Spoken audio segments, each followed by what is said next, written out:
You're listening to the Faith and Friction Podcast with your hosts, Mac and the Rev. Welcome to the conversation.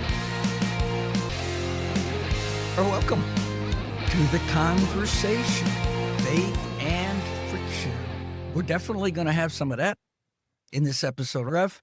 I kind of hope so. I brought this topic up, and I think friction, you actually made it so that I'm more comfortable with friction than I used to be. This is a good thing. Yeah. I'm inviting it. I'm looking forward to it. This is life. We're going to talk about life, and this is the way it works. And if we can ever come out of this with a few little nuggets that we can use to make it just a little bit better. This topic came out of really asking the serious question. Have we lost as a human race or as an American population the ability to dialogue, the ability to disagree? Have we lost the art of disagreement and meaningful debate? Have we completely lost it because we've stonewalled each other and just closed our ears off, closed our hearts off, and then we're just espousing our talking points and not really hearing or changing anything? Is that a rhetorical question, or can I answer? Go for it. I want to hear it. Yes. I think we're going to talk about that tonight. Just a straight out yes. Okay, a straight out yes. So this is our episode summary today. Gaslighting, both in society and in spirituality, and I'm going to add in politics, is having devastating effects on our culture. I believe that to be absolutely sound. Thus my question. And it's causing us to doubt the validity of everything. Really, I'll be honest, I've doubted the validity of my thoughts, of my beliefs. And with artificial intelligence, I think artificial intelligence is driving everything. I don't know what is real anymore. And I'm asking that, and I go, is that intentional? Have we intentionally gaslighted each other to the point where we're not really, I don't even know if what I think is true. This makes that's a scary place. It makes it difficult to cultivate discernment, true discernment. I'm challenging my internal faculty of discernment and to think critically about ourselves. Now, this is really important. All roads lead to myself and the world that we live in. Have I lost that ability? So the loss of the ability to dialogue, to debate, to just have meaningful conversations, also the meaningful dialogue within my own self. I've shut down voices within my own self that are necessary. Well, you were just saying, can you trust yourself? Exactly. So there is a constant friction as churches, cults, which is sometimes the same things, and I'm going to say politics and other high control groups teach people what to believe. This is what you believe. It's the truth, the whole truth, and nothing but the truth, and how to behave and how that truth should be manifested and what is acceptable and what I think we've shut down diversity. I think we're diversity of thought, a diversity of belief, of faith. Sure. And I think that's a scary place to be. We talked about this in the episode where we listened to that pastor of the megachurch. You know, that assumption on his part that everybody's on the same page and believing the same thing. Have we developed a consciousness on the planet that I have to be right at all costs? I have to win at all costs. And if I don't, that's just too scary. So I'm just going to camp out and maybe even espouse ideas that I don't really 100% believe, but it's too vulnerable to just admit there might be a different way to look at this. We talked about this in the pre-show, right? Using this word, and we've talked about this before. It's worth bringing back up. Using the word maybe. Yeah. Maybe. And in our first example, as we roll into this, let's go to the Bible, man. And not just go to the Bible. Let's go to the red letters in the Bible. What the guy said. What's the guy saying? All right, so here it is. In Matthew 5, in verses 33 through 37, here's what he said. These are red letters. And don't say anything you don't mean. This counsel is embedded deep in our traditions. You only make things worse when you lay down a smokescreen of pious talk, saying, I'll pray for you, and never doing it, or saying, God be with you, and not meaning it. You don't make your words true by embellishing them with religious lace. In making your speech sound more religious, it becomes less true. Smokescreen. Here's the key sentence, right? Just say yes and no. when you manipulate words, you get your own way. To get your own way, yeah. You go wrong. No, but if could it be that if I pretty up enough, if I put a nice lace and a curtain up there and put some pretty color, then maybe this half-truth will be okay to swallow. It's like the lipstick on the pig, right? That's exactly it. So we're guilty of this Jesus's wisdom here, right? So as an example, if we're going to say our yes is yes and our no is no, it doesn't mean capital letter S and capital letter no. All of a sudden, right there, we've set up boundaries. We've set up an intention that gets everybody riled up. And now all of a sudden, just like you were talking about, we lose the ability to be able to have a conversation. My no can be no and it not be no. I like to say that strength and love must coexist. Yeah. You need to have a convicted heart. My yes is my yes and my no is my no, lowercase. But there must be love there that says I'm open to my yes changing at one point when I have new facts and new information. But instead, what he's saying here is stop lying. Stop lying. If there is doubt within me and I dress it up, it doesn't make it any less a lie. It's still a lie, no matter how pretty it might be or how loud I get or how emphatic I get about my truth. There's an internal litmus test that says my yes might be moving, and that's okay. But we're so afraid of that, we just keep decorating the lies. But that's easy. We were talking on the pre-show too. Here's a yes. Here's my no, whichever I'm at. That's right strength, now. and that's okay. That's right. It's okay. Maybe the next movement doesn't necessarily have to go from I'm a yes. Oh, now all of a sudden I've transitioned to a no based upon new information or whatever it might be. Most of us have a little bit of a difficult time going that far that fast. You know what I mean? It's okay to go to maybe. You know what? I got a yes here, but maybe it's a no. And is that spiritual maturity? I think it's great maturity. I'm just going to be open. I may not move. I may be more grounded in what my yes or my no was, but I'm willing to, I'm so grounded enough that it's a safe place to go there. And let me listen to you. It's not, quoting Alan Cohen and paraphrasing a little bit, it's not the counter opinion that offends me. It's not the different opinion or belief that offends me. It's the part of me that might agree with that counter opinion. It's the part of me that knows I've been telling myself a lie, and it really wasn't a yes or a no, and it just got exposed. And we're gonna go through some of this, but it's that whole idea as well. When it comes to discernment, the best ways to do the manipulation is to make it a half-truth. Yeah. There's that little bit in there, that little bit of hook that people can go, oh, okay, I think I can resonate with that. That's good. And yet, all the rest of it then becomes immaterial because you can grab onto that one little bit of half-truth. And is it intentional manipulation of people? I just need more people, the majority of people, to believe my lie. Exactly. Because I've told myself the lie long enough, I really believe it. Ooh, ouch. That's Sometimes. That process is I convinced myself. I shut down any voice within me except the one I need to believe to feel safe. And then I start to believe it, and then I just convince everybody else to pile on to my... And I think it can come to that, but I think there's also a bit more deception and deceiving going on that can actually be active with the actual both and. Needs get met. Egotistical needs can get met. That feels good. More people are giving me kudos or telling me how great my truth is when I know in the depth it's a half-truth. But it sure feels good, so I'm going to keep doing it. I keep propagating it, no doubt about it. So we were talking about gaslighting, right, in that opening paragraph. So let's just give some basic social examples maybe of that just to lay the groundwork, right? So number one, blaming. You play the blame game. Yep. You make everything so difficult. Why do you cause such drama? I didn't do that. This was your fault. This was not just this was your fault. This was all your fault. Yeah, there you go. Nobody has any responsibility but you. There it is. The reason we're in this mess is all because of you.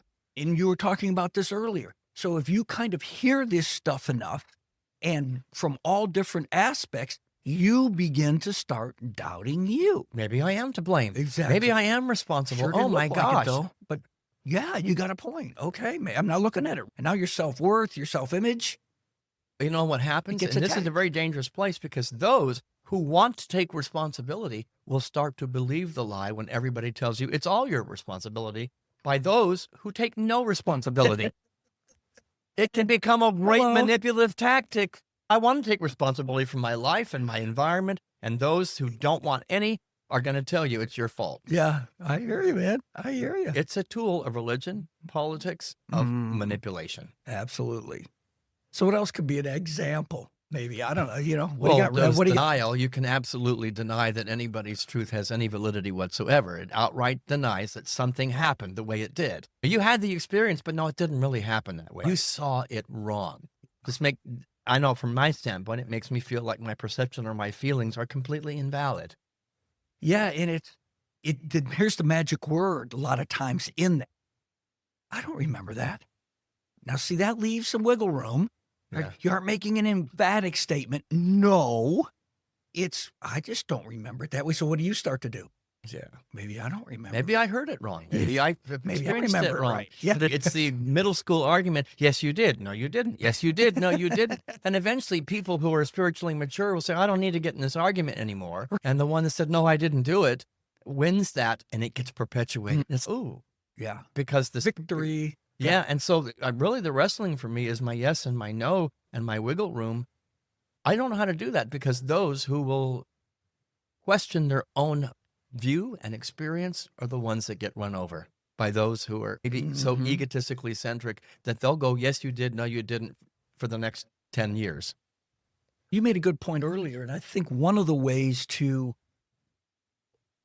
look at this differently, as well as I'm going to use the word overcome, because you got to get past some of this self-talk that isn't doing you any good at all. None. And that's to cultivate deeper spiritual maturity, because now you've tapped a power that's far beyond, and wisdom that if we just let it speak to us, I think we can more easily make our yes and our no with confidence, grounded in a truth that isn't necessarily based completely on what's between our own two ears.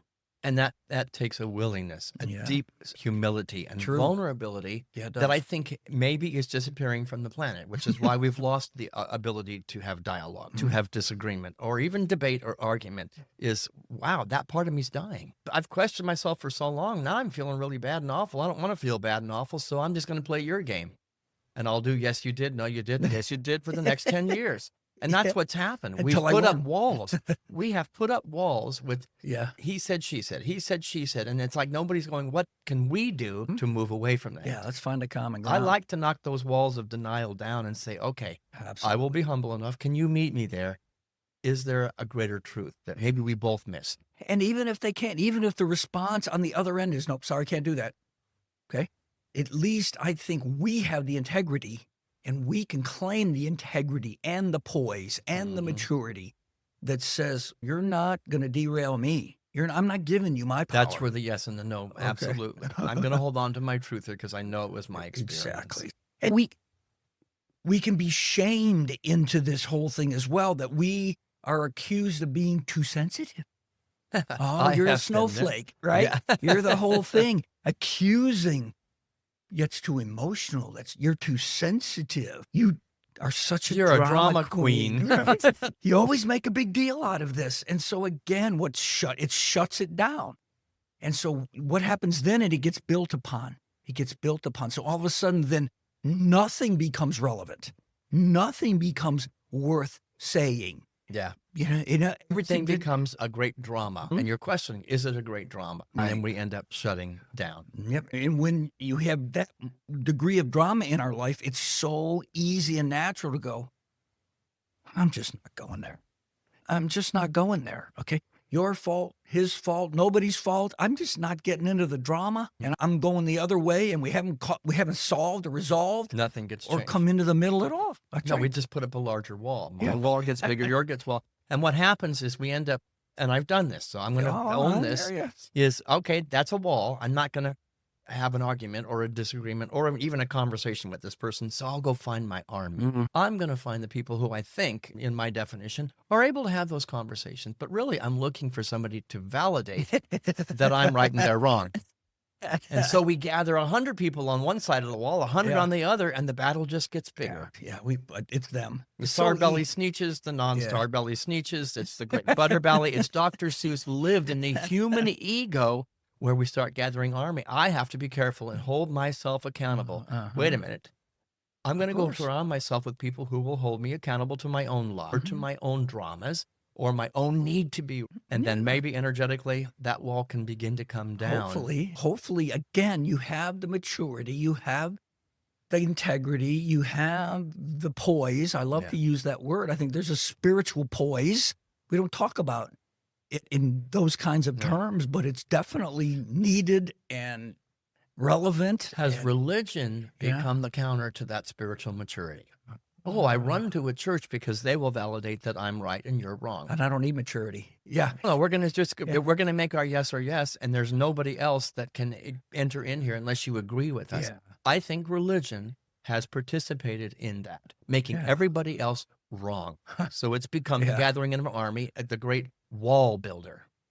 And that's not just one religion. Oh, I hear you. There are dominant religions doing it in the country right now as we speak, but it's all religions that do that. Well, and we become, it's all about this gaslighting. We've become, and we're posturing with poise, and it's self-righteous, and it's anything but. Quite frankly. Well, we just can't see it. So what I've been able to find, I love it. These interfaith dialogues, I've had three or four this year, where I sat down with colleagues that think differently than me, that believe completely differently, that read a different script, follow a different prophet, and we sit down and we talk about meaningful things happening on the earth, and we find agreement. Walls are coming down and we're building bridges. There are people out there willing to do that. That's where this podcast is trying to get to those people, because we can sit here and just bash the wall builders or the gaslighters, or we can be the counterbalance, the counter energy to that. And there are people looking for those kinds of conversations. Yes. I hope. No. Yes. No. And then? Maybe. Exactly. That can do wonders, all right, for the predicament that we're in. And I think we could say that. Maybe we can find collective yes. Well, that's the other thing. Yes. So maybe I'm open to that. Yes. That's super important, that in a collective way. Was it in the thing that you read to begin with? Maybe not there, but the group, that we speak to the group and not just to the individual.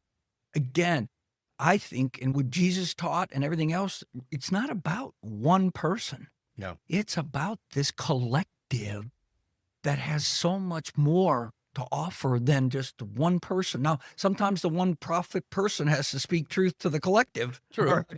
But we're way more powerful if we can band together and not have herd mentality. Yeah. There's a difference between a crowd. Well, a herd mentality goes to a hearing mentality. I like that too, Rev. But you have one here on your notes. I just love this because I've seen this as a weapon, humor as a weapon, or discarding. Oh, I was just kidding. Yes. It was just a joke. And then goes back to you're just a drama queen, accusing somebody of you just misread. It was just a funny remark. And it's dismissed. And let me tell you, the subconscious mind is shown. I've had family members that could throw a barb out there that was rude and insulting. And then they go, just kidding. It hurt, period. You don't say it. Once it gets into the ether, it's out. There's no way to, quote, take it back. Now, you can atone for it. You can say you're sorry. You can mend the fences. But it doesn't go away. Without spiritual maturity. Oh, I'm sorry. That was kind of unthoughtless, as opposed to, it was just a joke. Get over it. But you plant the seed of a truth that now it gets a chance to germinate. All right? It germinates, and then it spreads into the consciousness of other people. But that's that are like, well, this is an acceptable manipulated tool. That's so manipulative. And while we talk about manipulation, we're not going to talk a lot about this because this can go all kinds of places, right? Yeah. But one of the most famous current manipulators from a propaganda standpoint was Joseph in Nazi Germany. Yeah. He was a master. And it's things like, he would say things like, a lie told once remains a lie, but a lie told 1,000 times becomes the truth. That was pretty... brainwashing. That's exactly right. And he says, if you repeat a lie often enough, people will believe it. And you will even come to believe it yourself. This is what you were talking about earlier. Exactly. Okay. So this is reality. This was used. This was implemented. And we still can see it today in the church, And sometimes in politics. there might be a nugget of truth somewhere, but Yeah. in our need for our drama, our ego's need, the story gets a little bigger. The Yeah. fish was a little bit bigger. The hurt was a little bit bigger. Yeah. The drama was just a little bit bigger. And year after year, you keep telling that lie, it becomes so big. Mm. It can be a tool of waking everybody up. It's not, come on. Now, this is a joke. Yeah. But We've it's gone over also the the edge. ending. We just go unconscious and we believe it. That's the way it was. And this is the last one I'll even share, right? Because I don't want to get hung up on this, but it's just true. The essence of propaganda consists in winning people over to an idea so sincerely, so vitally, that in the end they succumb to it utterly and never can escape from it. Yeah. It becomes so entrenched, it's almost impossible to extract it, to cut it out, right? Without literally having to take a machete. Well, it gets so covered up. You know, Yeah, it's like right. the story of the Golden Buddha that I like to tell. There's so much crap on top of it. Nobody even Sees the remembers beauty. the original beauty underneath, the Right. original idea that was underneath. It's just Right. covered up and everybody believes it. This is a tool of manipulation. I believe it's used in religion. I believe it is used in politics. All the time I today. believe it's used in families. I believe it's sure. used. So I want to question myself. Am I doing it? I have a tendency, I've been told, to blow stories up.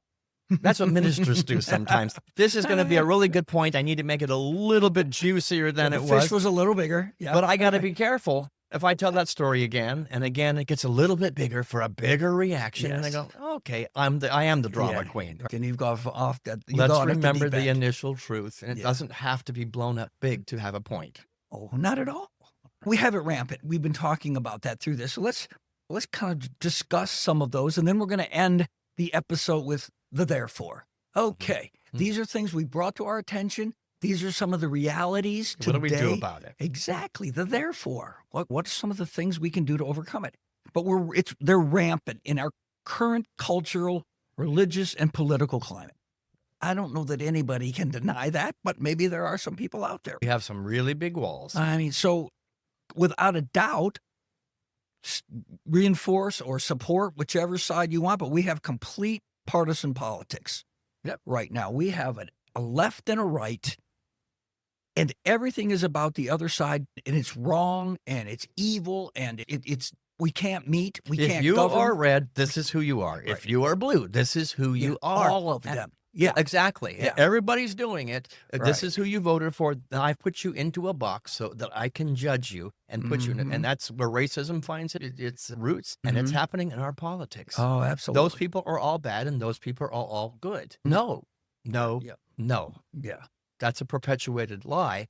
Yes. I don't, and I want to know what the root is, but I'm not going to spend too much time. Who is to blame for this? We We gotta are work. all to blame that we have allowed this to happen. And our no's have been capital no's, and our mostly no's. And no willing to You go to know, maybe. And exactly. And certainly not even get into a small yes, small letter S, right? Without Yeah. I sit down on a regular basis with my friends who think differently than I do politically and religiously.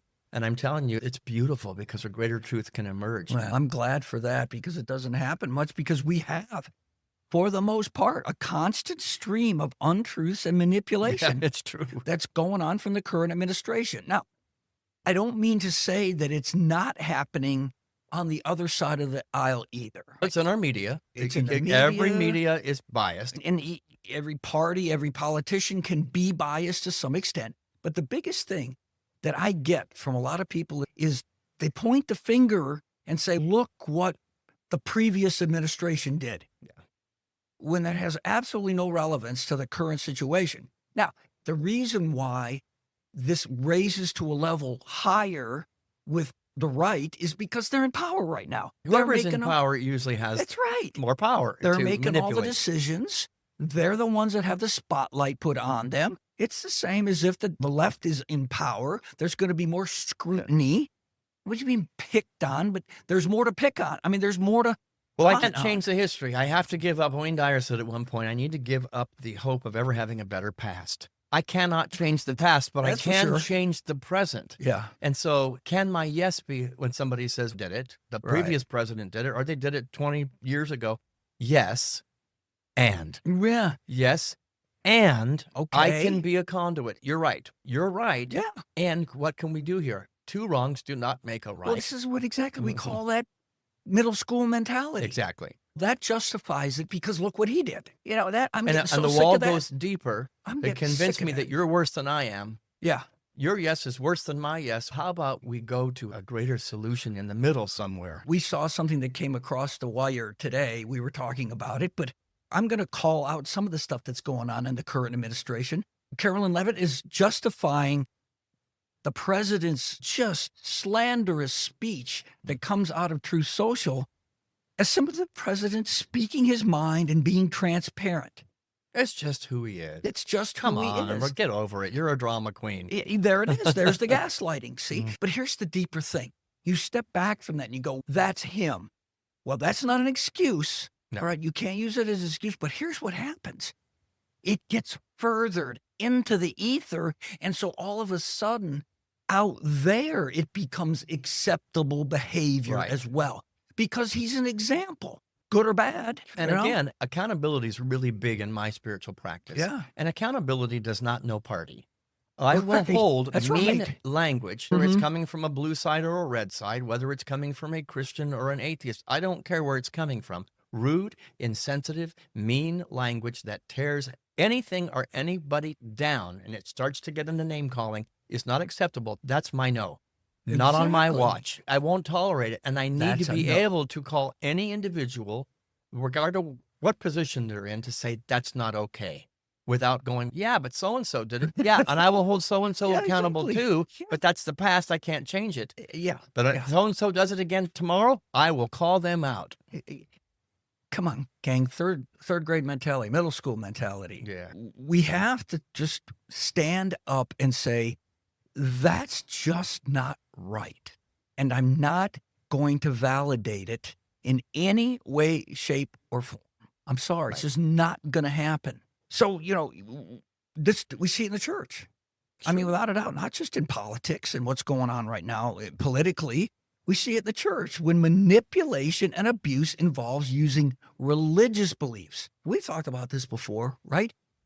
I mean, justifying actions by throwing the God card. That's throwing the God card. Now it's throwing the hell card. God putting me in hell card says, I'm right, you're wrong. And then we institute fear in the mind of, oh my gosh. There it is. I think a lot of Orthodox religion has just gotten converts from the standpoint of, I'm scared. You have put the fear of the devil, the fear of God, the fear of being wrong. That's a gaslighting tool. And it's, oh gosh, and we have all these converts, check, we got more people, we're growing. And the reality, it's a religion growing in fear. Yeah. And again, I've said this before, if somebody's got a knife to my neck, I'm going to cut my head off and says, do you believe this? I'm going to, sure. Yeah. I'll believe it. Great, I'm a check mark. I told them what they wanted to hear, but it's a false. It's based on a lie.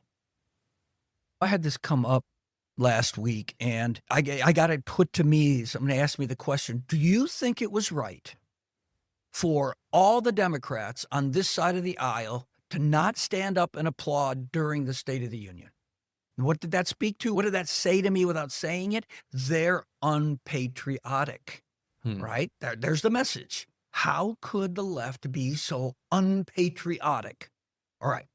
And my response was, are you kidding me? Look at what they've been called. The president said he hates them. He's called every one of them out. He's belittled them.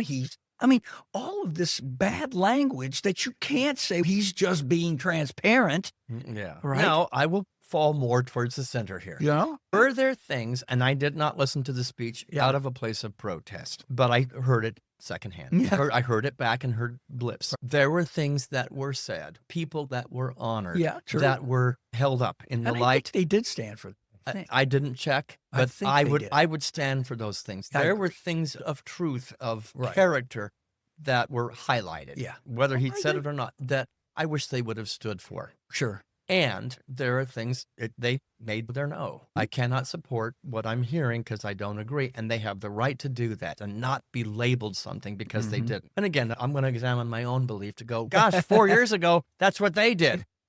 No, that's middle school mentality. Right. Everybody has the right for their yes and their no. I agree. But you need to meet in the middle and go, sometimes good is good. And if we can find that, and I miss politicians like John McCain. Well, I agree with who you really there. know good is good, period. Let's all stand together and let's find that. but we have to be willing to bring the wall down, to True. build a bridge to find a common good, a Right. common yes. Yes, I totally agree with that. And you have this circumstantial that keeps raising its head, this wall keeps raising its head because the fire keeps getting fueled.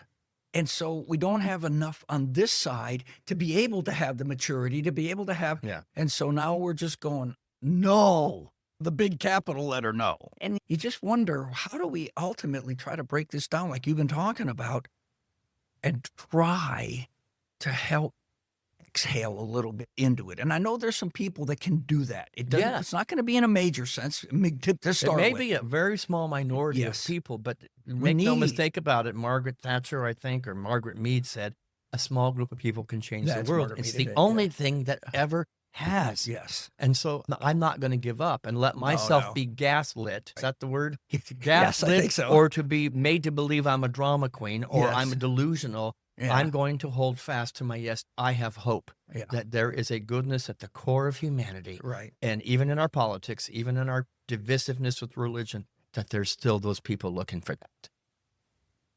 And what does it look like when they're looking for that? Let's take my example about why didn't the Democrats stand up and how could they be so unpatriotic and all that? I had wished that the question to me was, what's going on? What would cause this? I need to know. What do you think about it? I mean, instead of just the complete stand firm on where I'm at, have some kinder, more gracious language of inquiry. Questions can come from a place of I'm right, you're wrong. And it's pretty indicative that it's pretty obvious. Yeah. That, oh, that's what this is coming from. Or it can come from, I want to truly understand. Yes. And I can come from both places. I've done it. Yeah. And I want to put myself in check. Have I been gaslighting myself? And, Right, and you I'm were just saying asking that. questions that I are love it, just man. about being right. I'm going to say something to make you squirm so I can be right. Wow, that's the wrong intention. Right. Yeah, There's nothing easy about the that. spirituality, it happens all the time. We twist scripture all the time. One verse, this, that, it makes my case. It makes my cause, right?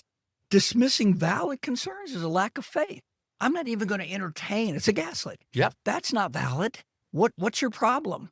I don't understand. Let's move on. No. My religion, my politics, my Yeah. life, if it's not open and strong enough to question, it's a house built on sand. It's weak, and it's probably got fear somewhere at its root. Go ahead and ask me a question. Do it in love. My no will be, don't ask me in hate or combativeness, but Right. ask me in a sincere desire to understand, and maybe I can come to it. You can convince me differently, Yeah. but that intention has to be pure. Yeah. Passive aggressiveness happens all the time, though. We have to be aware of it, right? Yep.